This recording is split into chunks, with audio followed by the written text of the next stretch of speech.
안녕하세요. 생명의 흐름입니다. 이번 주는 욥기 잠언 전도서 결정 연구의 메시지 11번에 왔습니다. 메시지 11번은 하나님의 경륜 안에서 주님을 경외하는 것의 내재적인 의미입니다. 이번 주는 김영일 형제님과 함께 교통하도록 하겠습니다. 안녕하세요, 형제님. 예, 안녕하세요. 네, 형님 반갑습니다. 이번 주 메시지 11번인데요. 예. 이 잠언과 관련된 결정 중에는 네 번째 메시지가 되겠습니다. 네 번째 메시지는 주님을 경외하는 것의 내재적인 의미인데요. 이 메시지에 대해서 간략한 교통을 부탁드리겠습니다. 예. 사람이 합당한 인간 생활을 하는데 필요한 첫 번째 원칙이 있습니다. 그것은 네. 주님을 경외하는 것, 곧 주님을 받드는 것입니다. 아멘. 그래서 주님을 경외하는 것은 그분의 마음을 상하게 하고 그분의 임재를 잃어버리며 다음 시대에 그분을 우리의 보상으로 얻지 못하는 것을 두려워하는 것입니다. 우리는 이 시대에는 주님의 미소를, 다음 시대에는 주님의 보상을 놓치는 것을 두려워해야 합니다. 아멘. 주님을 경외하는 것은 모든 일에서 그분을 생각하고 존중하는 것이며 그분께서 우리를 창조하신 놀라우신 하나님이라는 것을 결코 잊지 않는 것입니다. 네. 주님을 경외하는 것은 단지 죄들만 피하는 것이 아니라 더욱이 자아를 거절하는 것입니다. 아멘. 하나님을 경외하는 것이 지식의 시작이고 거룩한 분을 아는 것이 명철이라는 것을 우리는 알 필요가 있습니다. 네. 지식과 지혜와 명철이 하나님에게서 오는 것을 우리는 알고 우리는 그분을 경외한다면 우리가 그분을 받아들인다면 우리는 이러한 모든 것들을 소유하게 될 것입니다. 네. 이사야는 여호와의 영, 곧 지혜의 영, 명철의 영, 조언의 영, 능력의 영, 지식의 영, 여호와를 경외하는 영. 영께서 그리스도 위에 머무실 것이라고 예언했습니다. 아멘. 주님은 이 땅에 사실 때 인간 생활 가운데서 정말 공손하시고 순수히 주님을 경외하는 영으로 충만하셨습니다. 네. 예, 부활해서 지금 그분은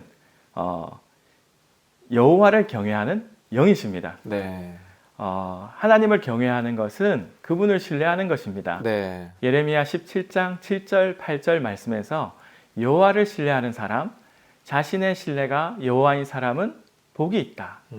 그는 물가에 옮겨 심은 나무 같아서 그 뿌리가 시냇가로 뻗어 더위가 와도 두려워하지 않으며 아멘. 그 입이 항상 무성하여 가문해에도 염려하지 않고 열매 맺기를 그치지 않으리라 라고 말하고 있습니다. 아멘. 정말 그분을 경외하고 신뢰함으로 우리는 그분이 주시는 모든 복을 받는 자들이 되기 원합니다. 네. 아멘. 또한 주님을 경외하는 것은 또한 주님을 공경하는 것을 의미합니다. 아멘. 잠언 3장 9절 10절 말씀에 우리의 재물과 우리의 모든 소산의 첫 열매로 네. 주님을 공경해야 하고 또 우리가 그렇게 할 때에 우리의 창고가 가득히 차고 우리의 포도주 통은 새 포도주로 넘쳐날 것이라고 말하고 있습니다. 아멘. 그리고 우리가 주님을 경외하는 그 거룩한 경외심은 생명의 원천이고 네. 하나님의 경륜을 수행하도록 하나님을 우리 안으로 분배해주는 생명나무가 됩니다. 아멘. 사실상 이것은 기쁨의 근원이 됩니다. 네. 하나님은 그분의 백성인 우리에게 한 마음과 한 길을 주셔서 우리뿐 아니라 우리 뒤를 이을 자손의 선을 위하여 모든 날 동안 그분을 경외하도록 하시겠다고 약속하셨고 아멘. 그분을 경외하는 마음을 우리에게 주셔서 우리가 그분에게서 돌아서지 않게 하십니다. 네. 우리의 죄들이 용서받았으면 우리는 깨닫게 될 때 네. 그때 우리에게 나타나는 마음은 하나님을 더 사랑하게 되고 아멘. 하나님을 경외하게 됩니다. 네. 또한 잠언 31장에서 주님을 경외하는 이들의 두 가지 본이 나오는데요. 그것은 한 면에서 우리는 주님처럼 위엄 있는 사람인 왕과 같이 되어 다스리는 권위를 가져야 하고 네. 또 다른 면에서 우리는 현숙한 여인이 되어서 하나님의 집에 있는 성도들의 필요를 위해서 안배하고 관리하고 돌보고 공급하는 법을 우리는 알 필요가 있습니다. 네. 주님께서 그렇습니다. 이번 주간 축복하셔서 하나님 경륜 안에서 주님을 경외하는 것에 대한 내재적인 의미를 더 깨닫고 아멘. 더 많이 체험하게 하시기를 간구합니다. 아멘. 네, 형님 감사합니다. 아멘. 네, 함께 잠언에서 보여지는 경외하는 것에 관련된 내재적인 의미들에 대해서 함께 살펴보았습니다. 이제 이어서 이 메시지의 영상을 함께 시청하시고 위트니스 리영재님의 관련된 영상을 함께 보시도록 하시겠습니다. Hey, dear saints, we come to a very, very special message in message 11. It is a message, I would say that we've never really got into the depths of this subject before. But beginning from 1936 in Brother's ministry, it's all through up to the end of his ministry. It's like a golden vein, just it goes all the way through. And we had to cover it because it's such a huge thing, and not only in the book of Proverbs, but in the whole Bible, especially the Old Testament and Proverbs for sure, and then it's sprinkled through the New Testament. Now I'll just read the title to you. Listen to this: the intrinsic significance of fearing the Lord in the economy of God. Now look at Roman number 1. The principle for man to live a proper human life is for him to fear the Lord, to revere the Lord. To fear the Lord is to be in fear of offending him, of losing his presence, and of not receiving him as our reward in the next age. Those three aspects are very, very important. What to fear the Lord is what? We're in fear of offending him. We love him. We don't want to offend him. Not only that, we don't want to lose his presence. And we need to be in fear of losing his presence. We know experientially, I've even in my just talking to the Lord, when you lose his presence, you get kind of a foretaste of what outer darkness is like. You know what I mean? It's just, when you're in outer darkness, that's the worst thing for the 1,000 years. But when you lose the presence of the Lord, even for a little bit, you don't have any light, because you can read the life study Colossians. It might be 6 or 7. That particular life study defines light. He says this: light is the presence of the Lord. I love that definition. Light is the presence of the Lord, or light is the presence of God. So we're in fear of losing his presence. And again, that's in this age. And we're in fear of not receiving him as our reward in the next age. Now, saints, to me, it would be a tragedy to me, and I know to you, if we would live a life without his presence in this age, and especially we would live a life of not receiving him as our reward in the next age. That's why the Lord brought us into his recovery, so that we could be prepared to be his bride in that 1,000 years and receive him as our reward for 1,000 years, where we will feast on him for 1,000 years and we will reign with him for 1,000 years. Now, this goes on, and again, this is our brother's utterance, very practical. We should be in fear of missing the Lord's smile in this age and his reward in the next. Now, isn't that God's eternal economy? That means, okay, his smile means you're living in the person of Christ. According to 2 Corinthians 2:10, you're living in the index of his eyes, right? You're being infused with him. So his smile is a very practical, subjective definition of what his presence is. And just for your reference, and maybe a lot of you remember this definition is in the all-inclusive Christ. When Brother at one point, he talks about the governing principles for possessing the land. And the first governing principle is the presence of the Lord, and the pillar of cloud and the pillar of fire. And as he's sharing, eventually he defines the presence of the Lord as his smile, And he said, if you have the Lord's smile, you have everything. You have everything. And if you live in the Lord's presence in this age, he will be your reward in the next stage. You know, saints, I can never forget. Of course, Brother Lee prayed a lot of prayers when he came to the platform to speak. But I remember there was a period of time where he would pray in this way. He would say, Lord, your presence means everything to us, both in our life and in our work. In our work. I really love that prayer very, very much. So we know, okay, Proverbs 1:7 says the fear of Jehovah is the beginning of knowledge. And that knowledge there, in view of the whole Bible and God's eternal economy, that is the subjective knowing of Christ. When Paul said to know him, I want to know him personally, affectionately, and intimately, right? So that is the kind of knowledge we want. We know that Ephesians 4:30, Paul charges us, do not grieve the Holy Spirit of God, in whom you were sealed unto the day of redemption. The day of redemption is the day of the redemption of our body, when our body is transfigured, when our body is swallowed up by the divine life. Well, we don't want to grieve the Holy Spirit of God. What does it mean to grieve the Holy Spirit of God? It means you make the Spirit of God in your spirit unhappy, unhappy. And you know, forgive me, sometimes I think about this when to lose the Lord's smile. You know, I don't know if they still have these, but they used to have these, anyway, the picture, it was a yellow face with two dots on it, dot in the middle, that's the nose, and then a smile. And I thought to myself, well, that might be an illustration of the Lord's presence in you. But turn the smile upside down, like this. You know, if you don't have the Lord's smile, you are grieving the Holy Spirit of God. We don't want to be in that situation. Now, I have 2 Corinthians 5:9-10 on here. I'll just quote a part of it.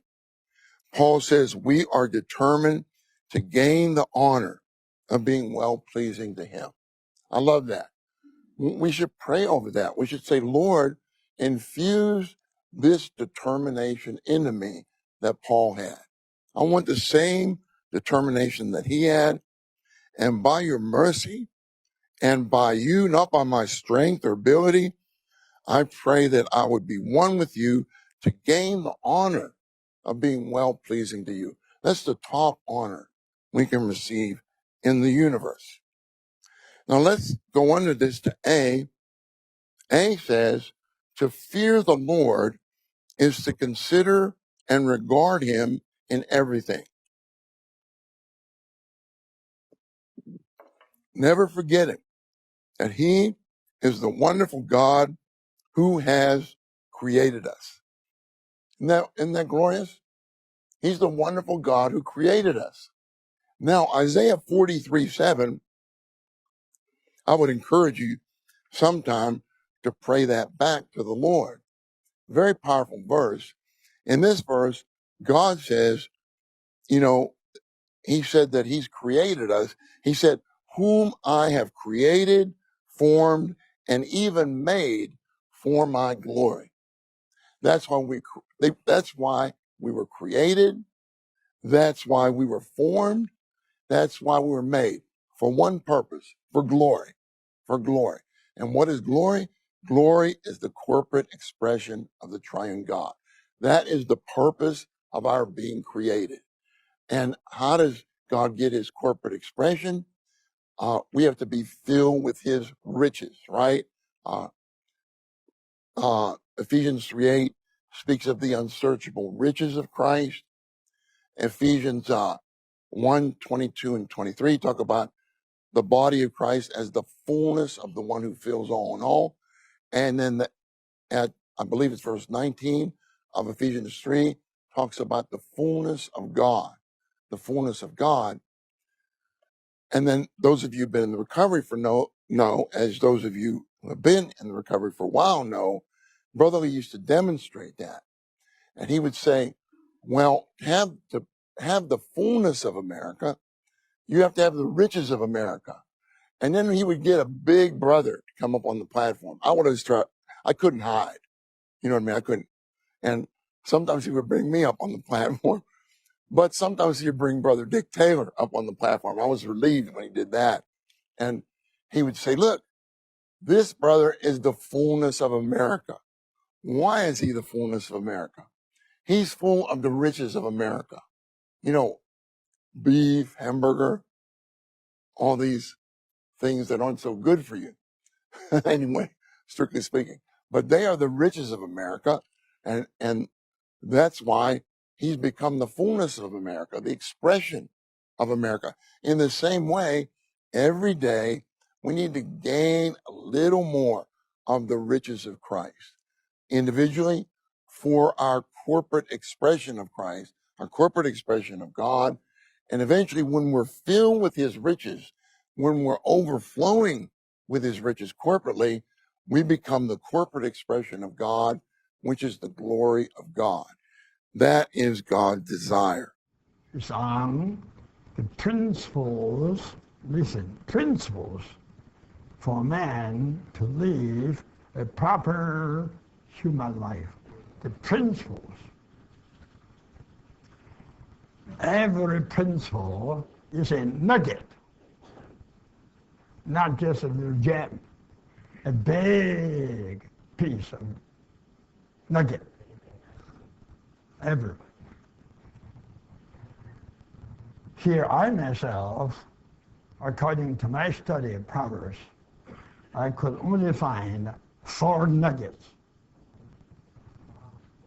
as principles of all the Proverbs. Every principle is a nugget in Proverbs. This is from chapters 1 to 9, plus the last chapter, 31. Altogether 10 chapters on these 4 principles, 4 big nuggets. What are these 4 big nuggets? Firstly, listen, revering God. Not just fear him, not just worship him, but revering him. In everything you consider him, right? In everything you consider him. You regard him. You would never forget that there is such a wonderful God who has created you. Regard him.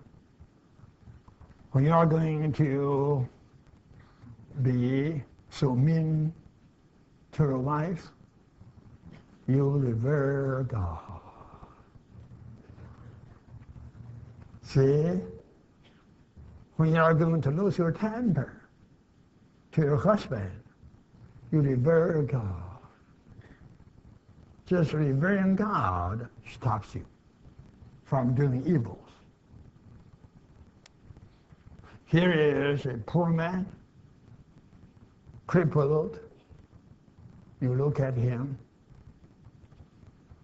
By revering God, your heart will be touched.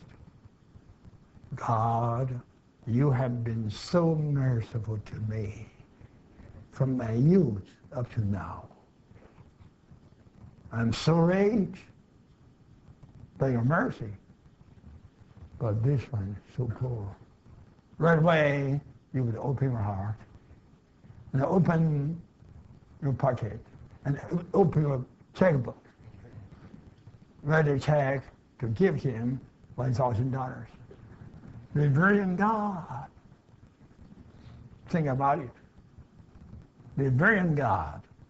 Okay, I would ask my helper, Terry, would you come up to read to us?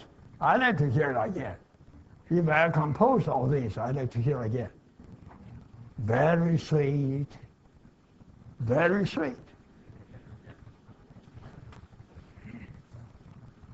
Revering God. 8. A. Fearing God. Number 1.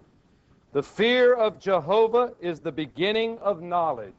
Listen, the real knowledge is the fear of Jehovah. The fear of Jehovah is the beginning of knowledge. I can remember before I believed in the Lord Jesus, I was born in Christianity, but I never revered God. I never got to know it, revere God. I do everything. I did so many foolish things. On the day I got saved, I began to revere God. In everything, I would respect God. I would give my best regard to God. That, I tell you, changed my life. Okay, read. Number 2. The fear of Jehovah is the beginning of wisdom, and the knowledge of the Holy One is understanding. Knowledge, wisdom, and understanding all came from God. If you fear Him, that means revere Him. All these will be your possessions. Number 3. If you seek her like silver and search for her like hidden treasures, then you will understand the fear of Jehovah and find the knowledge of God. Don't you love silver? Don't you love US dollars? Sterling, British? You do. That is too cheap. Fear God, revere God. This is really precious. Small form. The fear of Jehovah is to hate evil. 5. The fear of Jehovah prolongs days, but the years of the wicked will be shortened. As an old man, I sure can testify.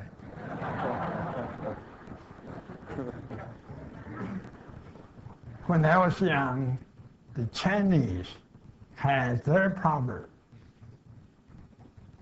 It says, in human life, very few could pass 70. Then I got to know the Bible a little bit. In Psalms, Moses said, a man's life is 70. If he's stronger, he could live 80. So I never expected to pass over 80. That was, I believe, close to 40 years ago, when I was in Manila. One day a brother came to me who supported the work very much. He said, Brother Lee, you will live up to 80. I laughed. And, how? What? I'm now, okay, you all know. How could I live so long? It is the Lord's mercy. Not only so, it is according to His purpose. He has a purpose on me. For years, for this purpose, I kept myself from running any risks. Okay, go on. Capital C, honoring God. Honor Jehovah with your substance and with the first fruits of all your produce. Then your barns will be filled with plenty, and your vats will burst open with new wine. Try to make more money. And try to lay up a treasure for your future. If this is all, you are a pitiful person. Whatever you could make out of your labor, especially as a farm, you have to give the first fruit to God. And you have to give at least 1/10 of your produce to God. Then your barn will be what? Will be filled with plenty. And your vats will burst open with new wine. The same thing. Quite often you save dollars for yourself. Then one day you purchase T-bill. With a 1 time, you lose quite an amount of money. You have to be always very, very generous in giving things which God has given you. Right? You will see. Even today, I just can tell you, even today. Okay, 3 things. Serving God, trusting in God, and honor God. Serving, trusting, and honor. This is to revere God. This is the biggest nugget, the first principle.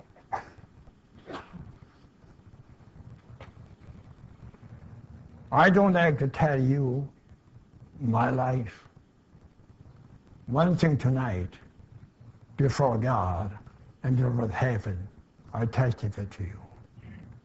When I was in a teenage, 17 or 16 years of age, when I served my mother the medicine, I kneeled down to his bed. I kneeled down to her at his bed and served the medicine. Yes, it is of the Lord's mercy and grace and the Lord's purpose that I'm still living on this earth. Don't think, oh, this is you, brother, least pervert. It might be, but this is a good pervert that gives you a long life.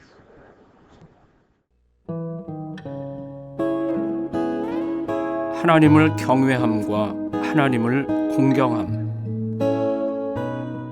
여호와를 경외함이 지식과 지혜의 시작이며 거룩하신 분을 아는 것이 명철입니다. 지식과 지혜와 명철은 하나님에게서 나옵니다. 우리가 그분을 경외한다면 이 모든 것이 우리의 소유가 될 것입니다. 여호와를 경외하면 살 날이 늘어납니다.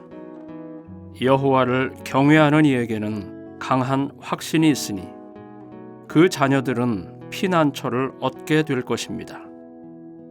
우리가 여호와를 경외하는데 부요하다면 평안을 얻게 될 것입니다. 잠언은 구약의 거룩한 백성이 하나님을 체험하는 것에 관한 책으로서 그 안에 하나님을 경외하는 것을 언급합니다. 간단히 말해서 하나님을 경외하는 것은 하나님께 죄 짓는 것을 두려워하는 것입니다. 경외심은 사람이 타락한 이후에 반드시 가져야 할 태도입니다. 사람은 타락했기 때문에 죄가 있게 되었고 타고난 사람의 본성이 부패하여 육체가 되었습니다. 그 후에 세상이라는 것이 생겨났습니다. 사람이 조금만 신중하지 않고 죄와 육체와 세상에게 지위를 내주면 사람은 즉시 하나님께 죄를 짓게 됩니다. 그렇기 때문에 사람에게는 절대적으로 하나님에 대한 경외심이 필요합니다. 하나님은 살아계신 분이십니다. 아담은 죄를 짓자마자 즉시 에덴 동산에서 쫓겨났습니다. 나답과 아비후는 신중하지 않았기 때문에 하나님을 경배하는 일에서 두려워하거나 경외하는 것이 없었습니다. 그들은 이로 인하여 재앙을 당하여 하나님 앞에서 쓰러져 죽었습니다. 또한 아간의 일도 있었습니다. 당신은 이스라엘 백성이 이집트에서 나와서 하나님의 군대가 되어 하나님을 위해 전쟁을 하려던 때였습니다. 그러나 아간이 세상을 탐하여 신할에서 만든 아름다운 겉옷을 천막 안 흙 속에 감추었기 때문에 하나님께서 거룩한 백성을 처리하시기 위해 아간을 심판하셨습니다.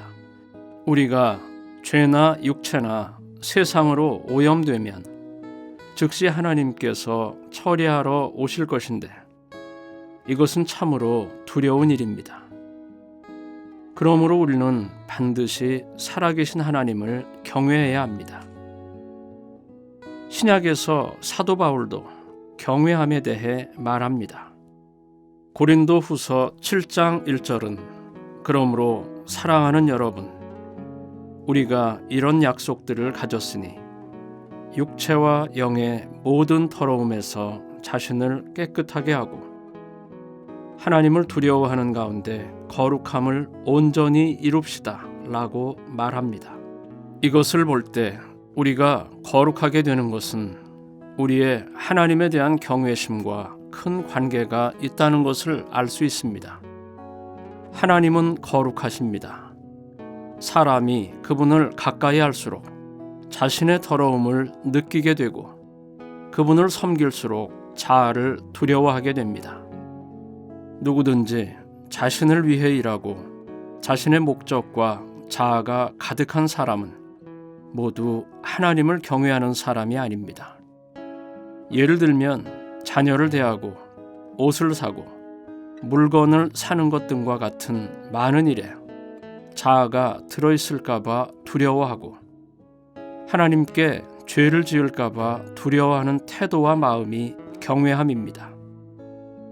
어떤 사람은 염려가 많아 이것도 두려워하고 저것도 두려워합니다. 그러나 우리는 이 한 가지를 두려워해야 하는데 그것은 그 일에 자아가 들어있는 것입니다. 그 일이 하나님께 속한 것이 아닐까 봐 두려워하고 그 일이 하나님을 위한 일이 아닐까 봐 두려워하며 그 일이 하나님께 영광을 돌리지 않는 일일까 봐 두려워하는 것입니다. 어떤 형제에게 잘못한 것을 지적할 때, 즉 그를 꾸짖을 때 만일 우리가 하나님 앞에 사는 사람이라면 우리는 하나님, 형제를 꾸짖는 이 일에 저의 자아가 들어있을까 봐 두렵습니다 라고 기도합니다. 이것이 바로 하나님을 경외하는 것입니다. 하나님을 경외함은 어떤 어려움이 생기게 될까 봐, 체면이 깎이게 될까 봐 두려워하는 것이 아닙니다. 형제나 자매의 상태가 좋지 않은 것을 볼 때 우리는 머리를 써서 자신의 총명으로 해결하려고 합니다. 이것은 하나의 수완일 뿐 거기에는 영에 속한 분량이 없습니다.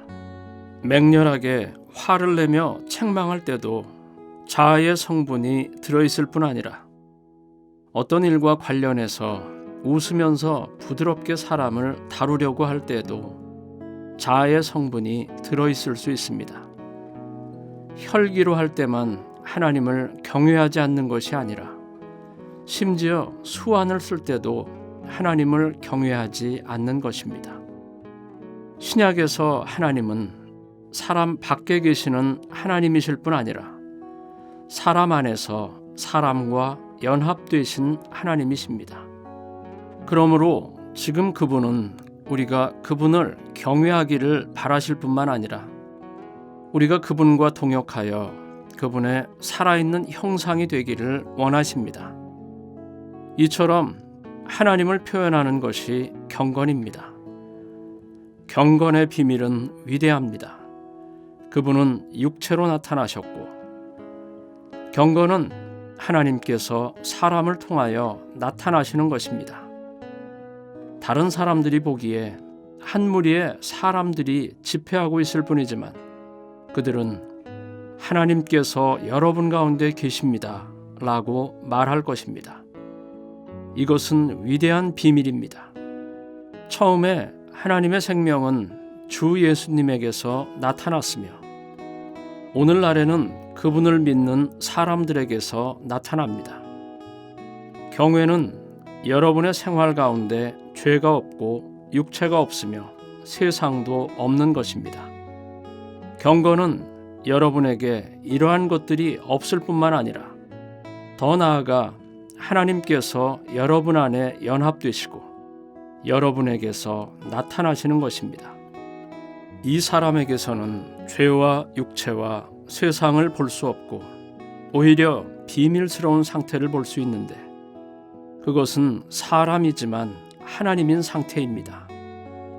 이것은 하나님께서 사람 안에서 표현되신 것이며 이것이 바로 경건입니다. 그러나 실제 생활에서 우리는 이렇게 경건하지 않고 경외하지도 않습니다. 많은 경우 우리는 느슨하여 우리 안에 있는 하나님의 지위가 빼앗기도록 놓아둡니다. 우리는 생활과 봉사에서 하나님을 한쪽에 제쳐놓습니다.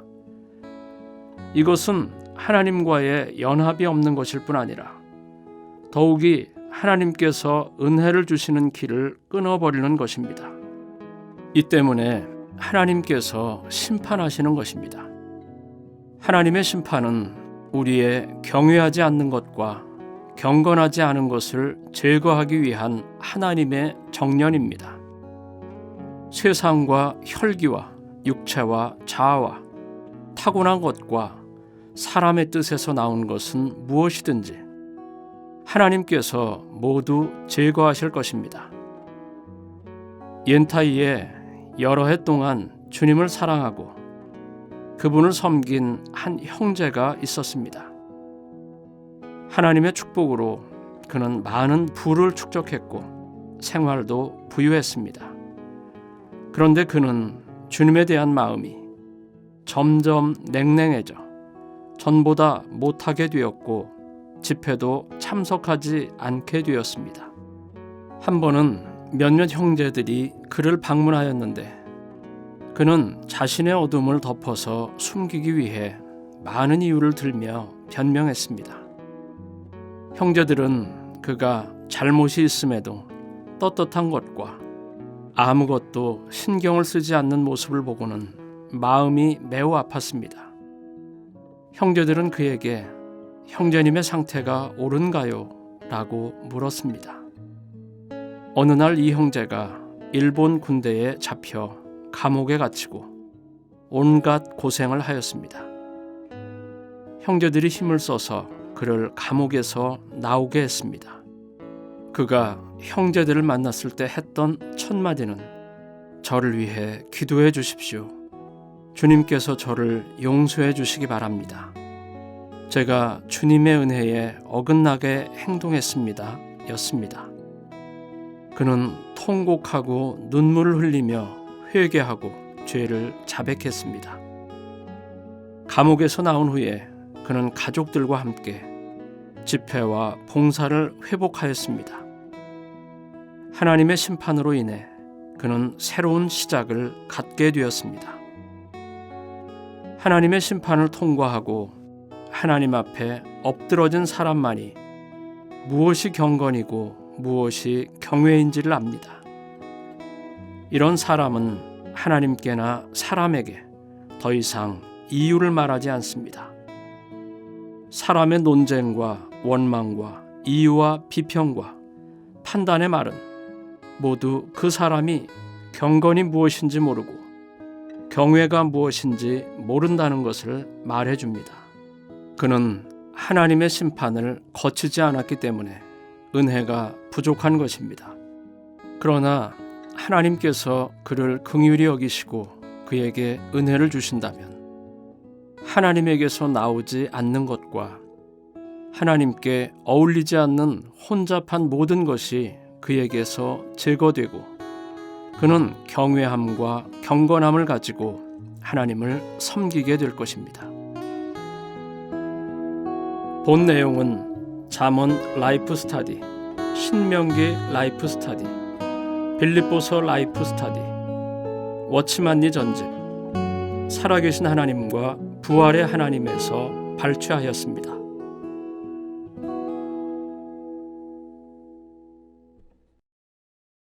잠언 15장 16절은 여호와를 경외하며 얻은 적은 것이 많은 재물을 얻고도 불난한 것보다 낫다라고 말합니다.